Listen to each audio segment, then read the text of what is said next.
ya estamos en el panel directo a la economía que cierra, ¿verdad? Directo al punto esta semana. Y está con nosotros Juan Villeta Trigo. Saludos, buenas noches. Buenas noches, hoy viernes especial, septiembre 11, triste pero alegre porque seguimos vivos y a la misma vez septiembre, que es el último trimestre de este año que se va y queremos que se vaya ya. Ay, santo, y estos primeros 6 meses han sido desde enero, desde los temblores. Bueno, y tenemos a Santos Negrón Díaz también con nosotros. Buenas noches, saludos.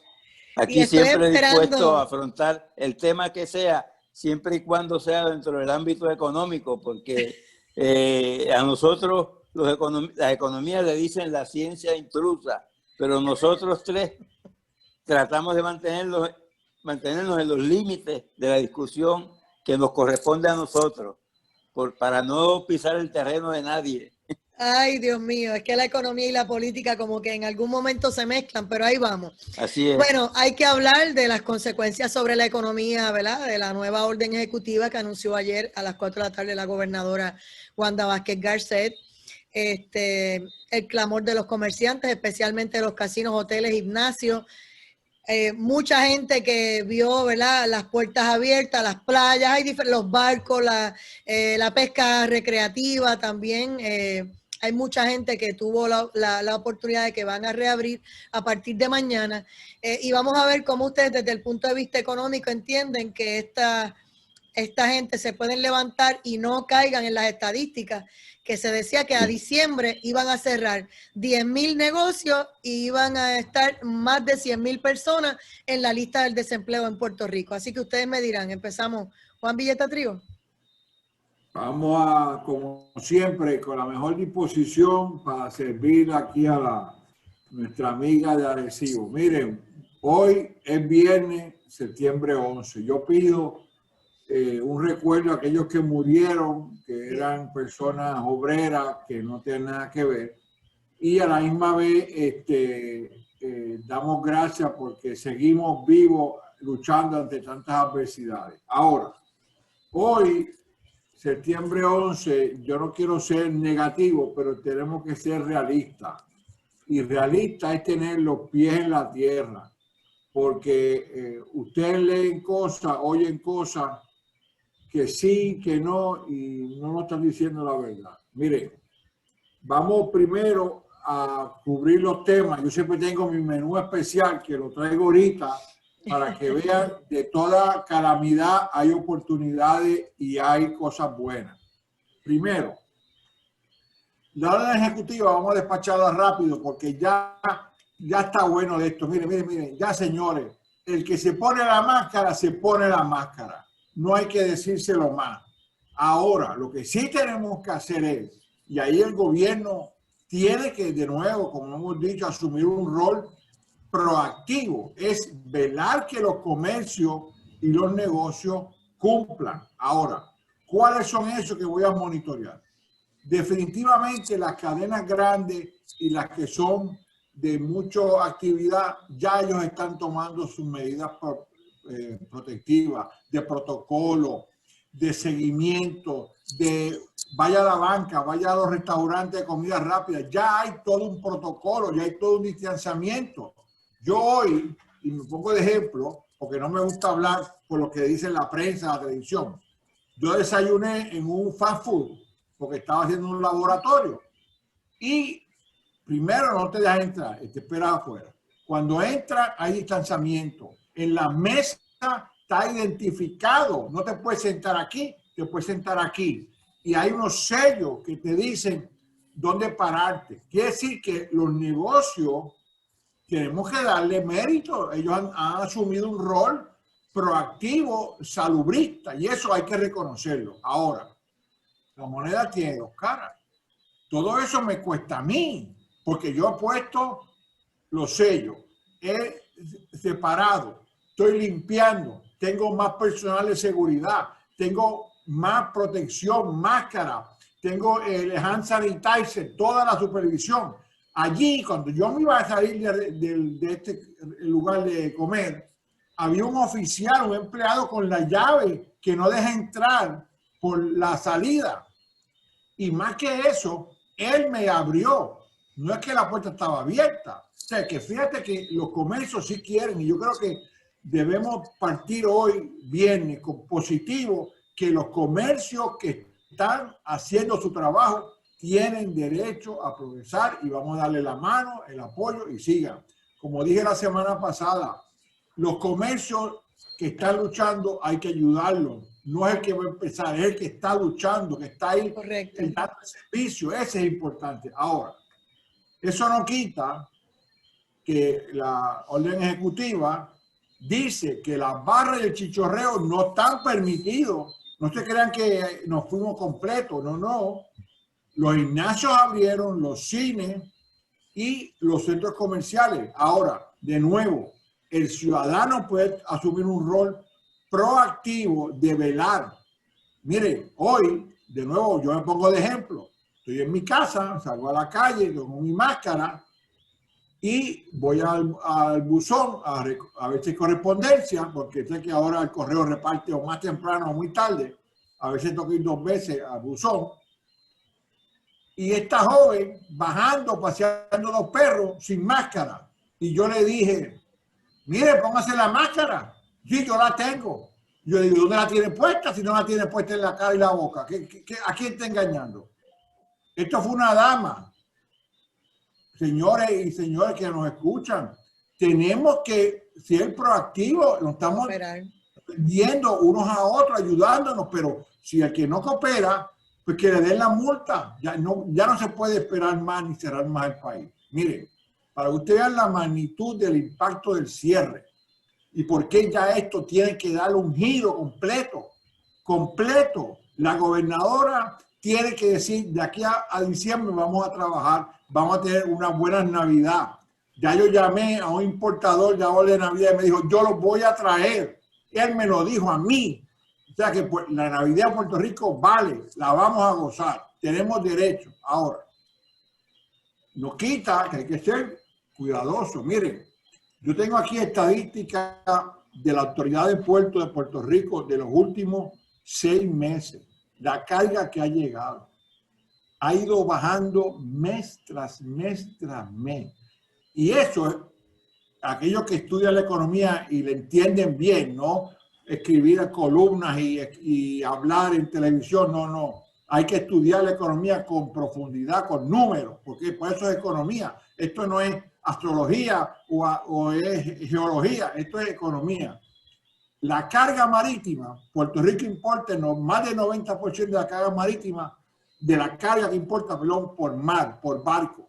Si lo que trae el barco es menos, quiere decir que hay menos para consumir, quiere decir que el consumidor está comprando menos. Ahora, fíjate lo que estamos viendo, y esto incluye hasta abril, porque hay otra realidad que no hay información más reciente, pero la tendencia está ahí. Hemos consumido menos porque no tenemos dinero, no tenemos trabajo, no tenemos oportunidades de trabajar, no podemos salir a la calle, no podemos contactar físicamente a algunas personas. Mira, vamos a hacer este trabajo o vente conmigo, vamos a hacer otro trabajo. Ahora, eso no quita que lo positivo. Dicen que toda esta situación que hemos tenido ha llevado, ahora vamos a algo positivo para que vean cómo el ser humano no debemos despreciarlo de que no hace lo que tiene que hacer. Lo está haciendo. En el rebaño hay buenas ovejas. Hay 2 o 3 que sabemos que nos dan problemas y vimos cómo unas personas en Morovi, y no voy a entrar en más detalles, irresponsablemente, porque es que tú no puedes hacer algo pensando que no va a ocurrir si ya sabes que hay una situación de pandemia. Dice, a lo positivo, que las bicicletas han aumentado, las ventas de las bicicletas. ¿Por qué? Porque la gente no está saliendo, pues correr bicicleta por el área. Dice que las tiendas de bicicletas a nivel global encuentran escasez. Quiere decir que no tienen inventario de bicicleta. La gente está usando la bicicleta más. ¿Por qué? Porque como no hay tanto comercio, no hay tanta dinero, pues no gastó la gasolina, que sabemos que el carro requiere gasolina, y a la misma vez estamos viendo que como no hay tanto comercio, pues no puede importarla, o hay restricciones, o no hay producción en el país de Asia o de Oriente. Así que fíjate que dice, y esto es para Estados Unidos, a nivel nacional, como decimos, esto es pan caliente que ahorita sale del horno. Dice que las ventas de las bicicletas para adultos y niños aumentaron 56% y 121%. Quiere decir, y en Puerto Rico lo estamos viendo acá en San Juan, que alquilan una motorita tipo bicicleta que usted la puede alquilar por las áreas turísticas para moverte. Quiere decir que hay oportunidades. Tenemos que reinventarnos, buscar negocios. Tenemos que pensar que hay oportunidades. Si la bicicleta se puede alquilar, si le podemos dar movilidad en el área tuya, pues mira, ya puedes salir, ya puedes hacer esto. Ahora, este es el lado bueno. Vamos a ver el otro lado de la moneda. Como siempre digo, la moneda tiene dos caras. Hay que ser, ¿verdad?, justo en lo que es. Los gobiernos locales a nivel de Estados Unidos, y eso es parte de mi segunda intervención, que quiero tocar qué está pasando en Estados Unidos, que la cosa no pinta bien. Olvídate quién va a ganar las elecciones, si es uno o el otro, lo que no ha dicho. No pinta bien. Espérate, se me olvidaba, lo más importante. Esta semana celebramos el día de Roberto Clemente, el número 21, un puertorriqueño. Nos están usando para politiquería, cuando Roberto Clemente de Carolina se llamaba Clemente Walker. Fue un pelotero de gran calibre y a la misma vez supo con elegancia y con rectitud enfrentar el discrimen que había en aquel momento, porque él, hay que decirlo, era puertorriqueño y no era puertorriqueño, él negro, ahora lo llaman afroamericano. Pero dejando a Roberto Clemente el 21, que es un día importante también como el 11. Exacto. Los estados, yo les decía que los estados están teniendo menos ingresos para poder desembolsar en las ayudas a los comerciantes y a los desempleados. En el caso de Puerto Rico ha salido en noticias que está en la prensa. Yo no he podido corroborar exactamente los números, pero sí dicen que el fondo de desempleo está muy bajito y van a tener que ir al tesoro a pedirle prestado. Es decir, a pedir prestado, a pedir que nos regalen, porque será, porque ¿con qué le vamos a devolver? Transferencia. Transferencia, pero es para que lleguen el fondo. Es decir, que tenemos que estar conscientes de que el gobierno no puede hacer mucho más los regionales, no los centrales, regionales. Segundo, vemos también que se está usando más plástico. Eso es algo negativo. ¿Por qué? Porque ustedes saben que el plástico es una materia muy importante, muy usada en esta economía global nuestra, en botella, en postre, en servicio, en comida en la calle, en restaurantes, y el plástico no se disuelve. Una hoja cae del árbol, ella se disuelve naturalmente, pero el plástico no. Miren el problema en la playa, el problema que hay de la contaminación. Pero bueno. Vamos a la primera reacción de Santo Negrón Díaz y seguimos. Claro que sí, y continuamos. Santo. Bueno, definitivamente, si en algún sitio hemos discutido a fondo todos los aspectos de esta crisis, es aquí en esta sección. Sistemáticamente discutimos las noticias más vibrantes, lo que está surgiendo como tendencia, y la verdad es que hay aquí unos patrones más o menos recurrentes en todos los países. Yo veo sigo las noticias de España, de Francia, en esos dos países fundamentales europeos. La situación está bien difícil. En Estados Unidos es abrumadora la situación. Y en el caso particular de California, que yo lo sigo, porque yo estudié allí, tengo muy buenos amigos, le tengo un gran cariño a ese estado, la situación es verdaderamente devastadora. Los incendios han devorado bosques, han devorado casa y anda negocio y gente. Es una crisis de unas proporciones increíbles. Yo estaba contrastando una foto que yo tomé del Golden Gate, ya al otro lado, en Sausalito, con esa belleza tan imponente. Y vi la foto del Golden Gate completamente disfrazado por la ceniza en el aire, ¿no? Por el humo que se está sufriendo. Cuando yo estudié en Los Ángeles, en los años 74, 76, la contaminación era terrible y toda mi familia sufrió de alguna manera u otra el proceso, ¿no?, de adaptación a la neblina fotosintética, que después se mejoró muchísimo, pero ahora ellos están sufriendo una situación grave para los ciudadanos de las grandes ciudades y para los trabajadores del campo, que apenas pueden desarrollar su trabajo en un ambiente completamente contaminado de humo y el olor ese de la ceniza y toda esa situación. Nosotros realmente en Puerto Rico estamos en una situación crítica, pero no peor ni mucho más desesperante que muchos países, inclusive de Europa y de América Latina. De manera que en ese sentido estamos... La política que ha seguido el gobierno ha sido pragmática. Yo siempre tenía la inclinación a pensar de que el rigor ese matemático de precisión cronométrica y de geográfica y de seguimiento y todas las cosas era demasiada exigencia. Había rezago en los números y el rezago producía rezago en las decisiones. De manera que yo creo que ahora mismo lo que predomina es la intuición. Yo no subestimo la intuición, el buen juicio. Yo creo que este concepto de la gobernadora irse asesorando de diferentes sectores, tener el equipo de trabajo del gobierno como responsable fundamental y entonces responder periódicamente con orientación a la ciudadanía, como hace Como, es lo que vamos a tener por buen tiempo, porque el intento ese de un rastreo científico, matemáticamente calculado, como aquí muy pocas personas fueron bautizadas con agua de batería, ¿no?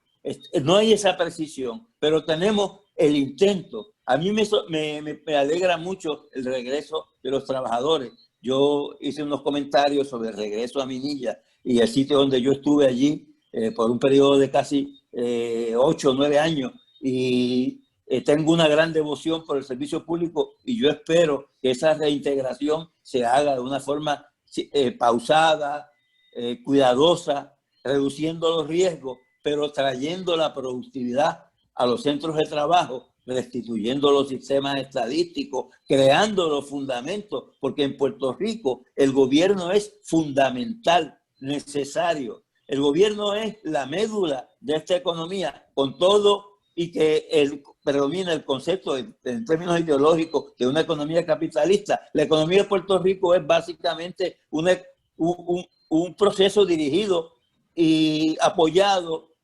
sostenido por el Estado de dos maneras: los recursos que genera el Estado como tal y la canalización de una cantidad gigantesca de fondos federales, de miles de millones, que el gobierno de Puerto Rico juega un papel fundamental en la canalización de ese dinero hacia las personas que se benefician, ya sea negocios o individuos. De manera que la reactivación del gobierno es importantísima. Esto es un proceso de aprendizaje. Nadie vino aquí conociendo esta situación. En cada país ha habido modalidades de responder. Estamos en esta pandemia, todo el mundo ha aprendido a cantazos, Santo. Exacto, a golpes, adaptándose a las situaciones y cada país respondiendo a las condiciones concretas. La vacuna está cercana, pero no tan cercana como para que bajemos la guardia. Yo creo que el peso fundamental ahora mismo está en la disciplina de la ciudadanía, en el uso de la mascarilla, en la higiene, el distanciamiento social, la prudencia. Yo soy discípulo de un gran escritor español que desarrolló su producción en el siglo XVII. Y el concepto de la prudencia es fundamental, es a veces mucho más importante que la ciencia en su rigor matemático, en su cálculo científico. El buen juicio pesa tanto como el cálculo científico. Y bien orientado, la política es básicamente buen juicio, prudencia, sabiduría, más que técnica administrativa, matemática, así como se hacen los negocios. De manera, vamos a dejar a Alameda. Yo estoy optimista en que el pueblo de Puerto Rico esa curva de aprendizaje la va a absorber y la vacuna va a venir a salvar gran parte de esta situación, pero vamos a tener que esperar probablemente fines de este año, principios del año que viene, y entonces, pues, de acuerdo con unos protocolos ya establecidos, Marx decía, la humanidad solo se propone las tareas que puede realizar. Esta tarea, la humanidad se propuso hacerla, desarrollar una vacuna, y viene, pero tenemos que tener paciencia. Vamos a dar a Alameda que aporte su idea. Hoy se cogió el día libre, debe estar allá en su proceso. Con la mentita y esas cosas, sí. Pero le iba a preguntar, sí, déjame darle mi saludo y de parte de ustedes también a José Alameda si nos está escuchando. ¿Cómo no? El tema del Task Force económico y el Task Force médico, que ya se retiraron, como quien dice, del panorama, es como que ex Task Force. ¿Les preocupa, no les preocupa? ¿Le parece que ya las cosas deben fluir con las reglas de juego que están establecidas? Me refiero a que hace un tiempo, cuando se tomaron unas decisiones, a los 15 días o a los 30 días bajaron la cantidad de positivos, bajó la cantidad de gente que estaba en los hospitales. Ahora, pues obviamente tienen la situación. Y con esto, pues quiero saber si ustedes entienden que ellos debían quedarse, así fuera para evaluar que las decisiones que tomaron estuvieron bien. ¿Ustedes entienden que ahora esto es a suerte? Mira, yo te diría a Dayisa que es, usando un ejemplo bien sencillo, es el niño que está corriendo bicicleta y tiene la ruedita en la bicicleta y mientras tenga la ruedita. Espérate, que yo voy a hablar de la rueda de la bicicleta y lo que falta y lo que no falta cuando regresemos de la pausa. No me percate de la musiquita. Adelante, Yolanda Ramos, en los controles.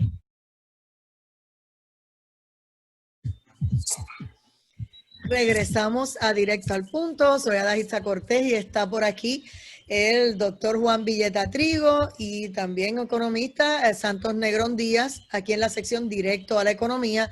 Y estábamos en el uso de la palabra, estaba Juan Villeta Trigo, estaba cogiendo velocidad, iba a hablar de las bicicletas y nos iba a hacer una analogía cuando le pregunté que qué iba a pasar ahora, que no tenemos el Task Force económico ni el Task Force médico activo, como quien dice, pero tenemos que seguir conviviendo con esto porque las elecciones son el 3 de noviembre, en enero 1 va a seguir la pandemia. ¿Quién nos va a dar la información correcta, las estadísticas y demás? A menos que sea solamente el dashboard que da el Departamento de Salud, y con eso es que vamos a trabajar. Así que me gustaría un comentario de ustedes, porque ustedes bregan a base de estadísticas, de proyecciones y de análisis. Bueno, mira, yo estaba diciendo la analogía de la bicicleta con ruedita. Cuando tú estás empezando a correr bicicleta, pues se inventaron las rueditas, una a cada lado, y tú la usabas, lo que dominaba la bicicleta, la movilidad, te daba seguridad. Con el tiempo te decía, mira, las voy a quitar. Entonces tú decías, pues vente conmigo, papi, mami, llévame, ¿verdad? Y con el tiempo decían, por ahí te vas solo, y te empujaban, ¿verdad? Esto es lo que está pasando aquí en Puerto Rico. Llegó el momento que hay que quitarnos las rueditas de la bicicleta y movernos. Ahora, no hay duda que hay que ver esto en 3 niveles, porque son niveles distintos. Uno, el nivel político de la política de un gobierno de quitar los task force es porque es obvio que son 6 meses, un trabajo intenso, agudo, mal pago, maltratado, todos los males que podamos pensar, porque ellos no están allí porque les gusta, ¿no? Era un servicio público. Pero por otro lado, al irse esta administración y viene otra, pues lo propio es que los que vengan nuevos creen su task force económico y salubrista. Ahora, segundo punto, hace falta unos grupos, llámalo task force, llámalo comité asesor, llámalo junta de asesoramiento, los nombres pueden variar. ¿Por qué hace falta? Porque no hay duda que si vamos a la historia, el Spanish Flu duró 2 años. Eso está en historia, lean la historia. Quiere decir que va a hacer falta el asesoramiento, el discernimiento y la ayuda. Ahora, por otro lado, el quitarlo, pues libera un poco para decir, miren, vamos a convivir normal o empezar a tratar de convivir normal, pero hagan cada cual lo que tiene que hacer desde el punto de vista económico, desde el punto de vista de trabajo, del mercado laboral. Ahora, yo decía en el primer turno que iba a traer el punto de la economía norteamericana y lo amarro, lo junte con la bicicleta que surgió de una evaluación que hice mirando la economía norteamericana. Fíjate que la gente está caminando un poco más porque usamos gasolina, estamos usando bicicleta porque sitios más cercanos, no puedo ir lejos, tengo restricciones de gasolina, de distancia. Ahora, la economía norteamericana no podemos permitir que las nubes estas que se nos presentan, de que si la política, que si yo apoyo a o apoyo al otro, distraigan la realidad económica institucional, que es lo que siempre nos hemos presentado aquí. ¿Cuál es la realidad económica norteamericana? El Congressional Budget Office, que es la oficina del Congreso sobre presupuesto, una de las entidades más sólidas y serias de la institución norteamericana de gobierno civil, tanto a federal como estatal, y lo citan y lo usan la banca como los grandes modelos y estudiosos de Estados Unidos. Ellos han sacado, y tengo aquí 3 puntos, ellos han sacado una revisión a la revisión de los pronósticos que hicieron en enero. O sea que en enero sacan una proyección, la revisan en febrero, en marzo sacan otra y ahora en julio sacan otra. ¿Por qué? Porque el impacto de esta pandemia la gente no lo acaba de entender. Lo que nos dijo Santos ahorita es muy dramático, lo del fuego, pero eso impacta económicamente, indirectamente, directamente, pero por una razón de un fuego. Pero está la realidad, uno, y aquí es lo más importante que hemos hablado consecutivamente toda la semana. El mercado laboral está afectado. La tasa de desempleo, ellos han dicho que la han vuelto a subir. ¿Qué quiere decir? Que la captación y la retención y el atraer de vuelta empleomanía a las empresas va a ser muy lento, va a ser un proceso muy doloroso. Si yo empleaba a 10 personas, traigo 5.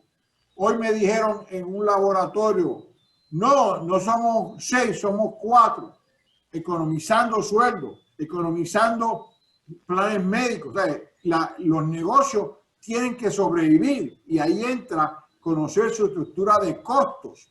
Y los costos son los que te dan un remanente para poder seguir.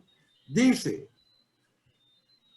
que ellos esperaban que para finales del 21 el mercado laboral mejorara. Están diciendo ahora que va a mantenerse sobre 14% el desempleo. Eso es histórico. Jamás en Estados Unidos, desde los 30, estábamos en esta situación. Así que no podemos confundirnos por todo lo que están diciendo y en la prensa, que si las elecciones. Hay una realidad cruda que está ahí.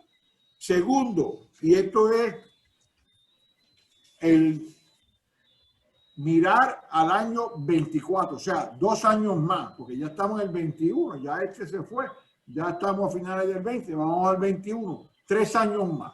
Ellos proyectan para 10 años y divide la proyección en 5 años, del 20 al 25 y del 25 al 30.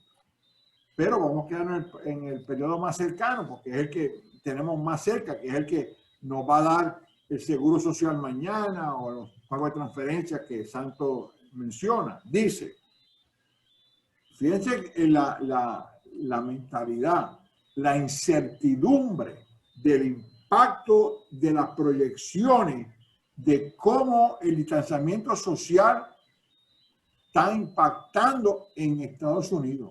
Nosotros no conocemos porque estamos en cierto sentido ajenos a todo eso, pero hay comunidades como Portland, hay comunidades como Nueva York, hay comunidades como California, que el distanciamiento social cambia los patrones de conducta de esos mercados para buscar trabajo, para vida social. Menciona también que, y esto es algo que salió en la prensa, que el paquete que se había creado de ayudas a los ciudadanos, que se aprobó y se ha repartido, ustedes saben que había una propuesta y que se ha aguantado. Yo creo que más que decir que se ha fracasado, es que se ha aguantado hasta que pase esta semana y venga el receso y vuelva otra vez la sesión del Senado y la Cámara.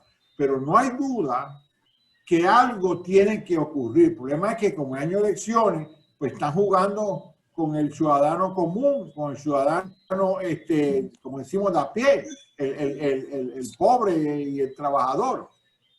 Es decir, que el paquete ese de 2.2 trillones de dólares y que se iba a extender, está aguantado. Pero más importante que eso es lo que les traigo ahora. ¿Quién ha sido el impactado? El mercado laboral sí, pero dentro del mercado laboral tenemos que ser muy, muy cuidadosos. ¿Quiénes se han afectado más por el cierre, por la pandemia, el distanciamiento social? Pues, como sabemos, la minoría. Las minorías, las familias de bajo ingreso, que son minoría y no minoría, porque también hay una gran diversidad de minorías, ¿no? Ahí pueden estar familias de mujeres, ahí pueden estar minoría inmigrante, ¿verdad? Es que mira, eso que estás diciendo, vamos a poner un cuadro como una madre soltera, pero también puede ser una familia donde el hijo trabajaba de bagger en un restaurante, el otro trabajaba de barbero, la otra haciendo uñas y el otro trabajaba en una oficina secretarial y a todos los votaron o los cesantearon por los cierres, o algunos trabajaban en un gimnasio, todos se quedaron de ese plan, los 5 en esa casa. ¿Qué vas a hacer? No, pero no solamente el factor de empleo, Adalgisa, permíteme añadir, no solamente el factor de ingreso, es que cómo pagan los planes médicos, cómo pagan la medicina. Especialmente la vivienda. Y entonces tienen que recurrir a las ayudas del gobierno, que los teléfonos no los contestaban, que había problemas con los correos electrónicos y con todo eso. Cuando eso lo plantea el Congressional Budget Office a nivel nacional, dice que el grueso del impacto, como mencionó Santos, minoría y familia de bajo ingreso, es alarmante. Y esto es en los 51 estados, esto no es solamente el este o solamente Florida, ¿verdad? O California en el extremo. Ahora, ¿qué podemos concluir? ¿Qué podemos observar? Esto no se va a ir. La vacuna va a demorar. No sabemos cómo se va a administrar, cuáles son los efectos secundarios inducidos. Tenemos que el ciudadano estar consciente de que él necesita, el gobierno de nuevo, como he dicho, tiene que dar unas ayudas. El gobierno federal no puede decir, no voy a dar un centavo más, cuando las estadísticas están diciendo que el mercado laboral no va a mejorar. O sea, ¿cuántos millones de personas hay en Estados Unidos y también en Puerto Rico? Porque fíjate que aquí, con esto de que, pues mira, está la noticia que si la finca de Morovi, que si Daddy Yankee, que si Bad Bunny, nos distraen con noticias de momento, de salir, de cubrir lo que llaman en buen inglés Yellow Press, que noticias que no son de la sustancia, aunque nos duelan, pero son reales las noticias. En Puerto Rico ya hay estudios, y Santos sabe, y nosotros sabemos, los economistas, que ya están diciendo que no se va a recuperar el empleo que había antes, ni se va a recuperar a niveles que pudiésemos pensar que la actividad vaya a crecer. Es decir, en Puerto Rico es una economía intensiva en el recurso humano. Si ese recurso humano no tiene los ingresos, va a vivir con menos. Si no tiene los ingresos, ¿cómo va a pagar el costo médico que le estamos diciendo? Usa la máscara, hazte las pruebas, toma vitaminas, usa guantes, come en tu casa. Es decir, todo el mercado económico se ha afectado y no se va a solucionar en enero porque se vaya el año. Dijiste una clave y te piden comprar guantes y mascarilla y todo eso, y algunos, como dije, una familia de 5 que todos están desempleados, lo que están es bajo depresión y necesitan gastar lo mismo que los que tienen algún ingreso. No, y el problema es, si me permite un minuto y ya dejo a Santos para que él también reaccione, es que esa necesidad fuerza a no tomar medidas preventivas. No, yo me voy a trabajar mañana en un campo, la economía informal, o yo voy a trabajar en una construcción porque necesito, ¿entiendes? Y eso trae más problemas. No va a haber, o sea que yo creo que el gobierno ahora mismo, una vez pase estos meses, y por eso dije que lo del Task Force no se debe ir y no se debe quitar, pero a la misma vez reconozco que han hecho un trabajo, ¿no? Y hay que darle la gracia, porque hay un trabajo. Pero tenemos economía, tenemos que fomentar que la gente trabaje, que vuelvan a fluir los carros, que vuelva la gente a gastar, porque el consumo, y eso lo sabemos los economistas, es lo que mueve la economía en última instancia. Consumo de inversión. Mira, Santos, para este turno con Santos, tengo aquí que Raúl Alcoba nos dice, hablan de minoría, pero que ningún candidato, obviamente se refiere a las elecciones del 3 de noviembre, ve la injusticia de los 7.25 la hora, que es el salario del 2020, que es un bochorno, no se puede, no sé cómo pueden vivir con ese salario. Así que obviamente dentro del análisis, para que le pueda reaccionar a ese radio escucha. Gracias. Sí, yo creo que es casi universal la hipótesis o la convicción entre los economistas de Puerto Rico que nuestro régimen de salarial es abusivo, es limitante. Fíjense que el mínimo, cuando uno lo mira, hay que verlo históricamente. Un salario que está en el mismo nivel por 10 años va deteriorándose su capacidad adquisitiva y llega un momento en que esos 7.50, 7.35, lo que sea, se convierte, se va reduciendo en valor. Las empresas tienen 10 años para hacer esos ajustes, reestructurar los salarios y compensar adecuadamente a los trabajadores. La productividad de los trabajadores ha crecido con la tecnología, con la selectividad, porque el tener un trabajo se ha convertido casi en un privilegio, en un mercado competitivo. Definitivo. Con exceso de mano de obra. Los patronos pueden elegir con mucho más cuidado las personas que reclutan y hasta cierto punto estar empleado es un privilegio, pero esos salarios están demasiado rezagados. Hay una afán de acumulación de riqueza, descuidando el aspecto de la productividad. Una política sana es mover el salario hacia arriba en la medida en que se mueva la productividad. Si yo entreno adecuadamente a mis empleados, les ofrezco incentivos, estimulo su capacidad, ellos van a ser más productivos. Yo le puedo sacar más rendimiento a mi producción y puedo sostener los salarios.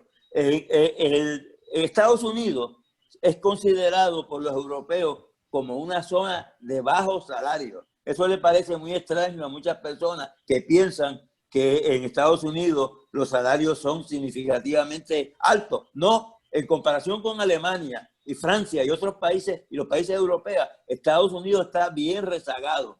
Los salarios americanos son buenos en comparación con China, pero no en comparación con países como Suiza, Alemania, Luxemburgo, Inglaterra. Eso es un elemento que hay que tomar en cuenta. La política de bajo salario es una política retrógrada, completamente irracional, porque lo que hace es que estimula el ausentismo. La poca productividad no genera los incentivos a la producción. Y no te sientes parte de esa empresa. No te sientes parte de esa empresa. Es como que eso no es conmigo. No se siente destituido. Entonces, ese concepto esclavista de mantener los salarios bien bajos para que las ganancias sean altas, el capitalismo realmente no sobrevive a base de una acumulación primaria, como le decía Marx, primitiva, la acumulación primitiva. Pero yo tengo una pregunta.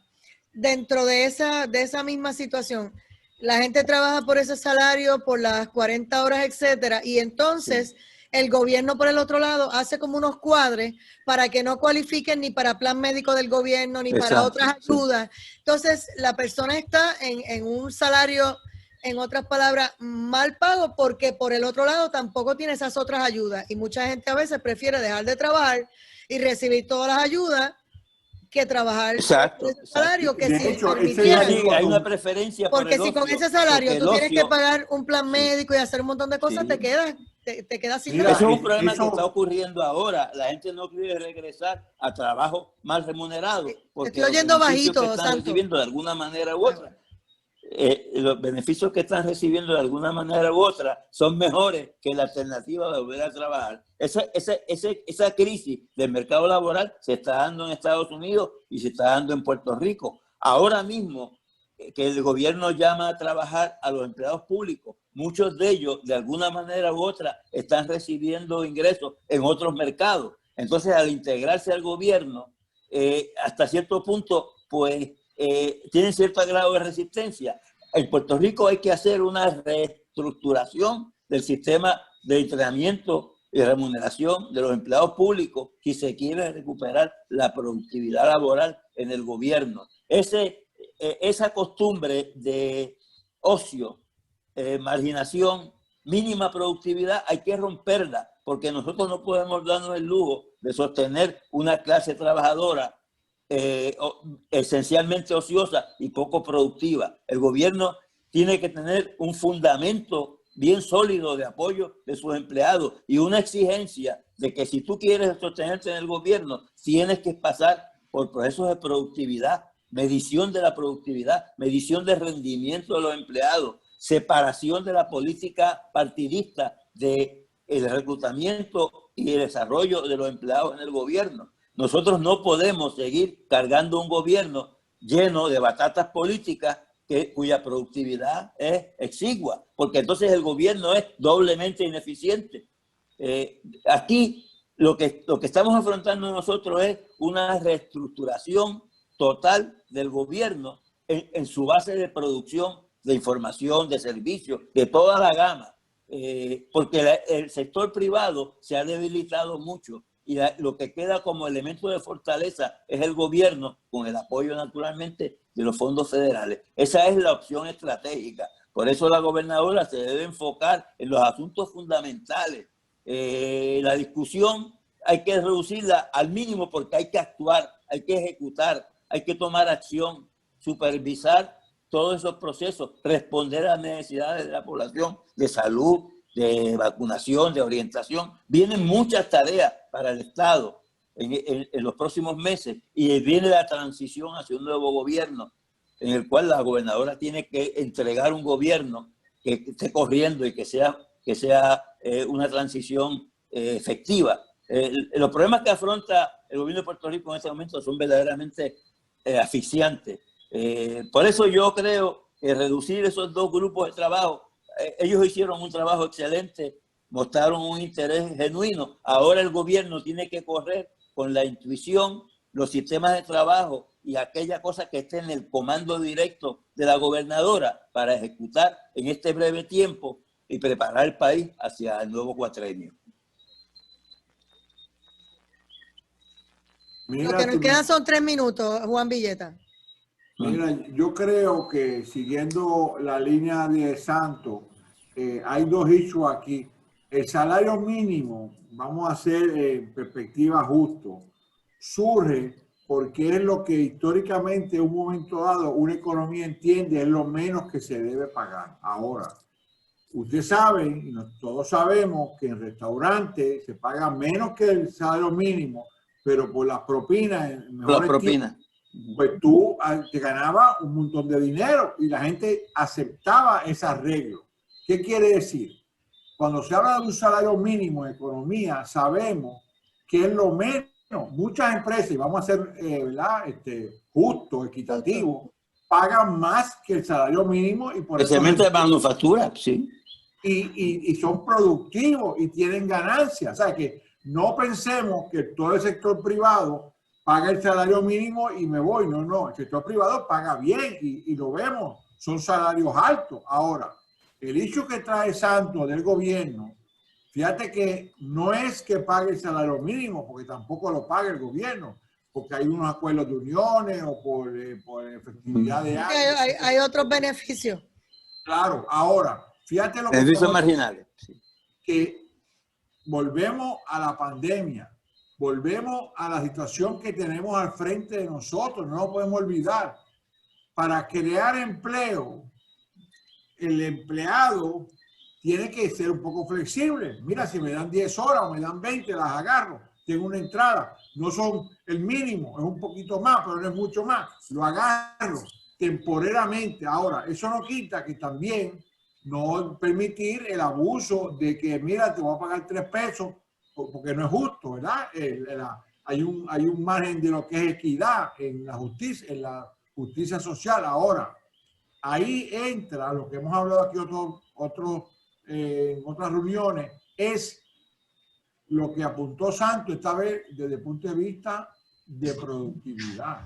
El gobierno puede ser una empresa que pague salarios altos y bien pagos si son productivos, ¿por qué no? Si lo demuestran en sus funciones, lo demuestran en su ejecutoria. Claro. En Europa lo hemos vivido y Santos sabe que el gobierno de esos muchos países paga unos sueldos tan competitivos como la empresa privada. Pero ya me tengo que ir, estoy escuchando la musiquita. A trabajar, no vas allí a decir que eres del partido. Nos están despidiendo ya. Eso es así. Gracias, Raúl Alcoba, por esa pregunta, porque, ¿verdad? Le dio a usted. Excelente pregunta. Sí, la pregunta es genuina, pero no podemos encajonarnos en hablar que el salario mínimo de por sí es malo. Mira, mañana pueden cambiar el salario mínimo a 8.30 y pasar una ley. Y no van a cambiar los sueldos de muchas empresas. Ya ellos tienen otros sueldos por encima. Seguimos en ese tema más adelante, pero nosotros, gracias, doctor Juan Villeta Trino, gracias. Bueno, y felicito a todos por septiembre 11 y el 21 a mi Roberto Clemente. Sigan jugando a la pelota y a disfrutar el fin de semana. Nos fuimos. Gracias Yolanda Ramos en los controles. Bien, hasta luego. Hasta el próximo lunes. Nos vemos, Santos, que siga bien. Linda noche. Cuídate. Buenas noches.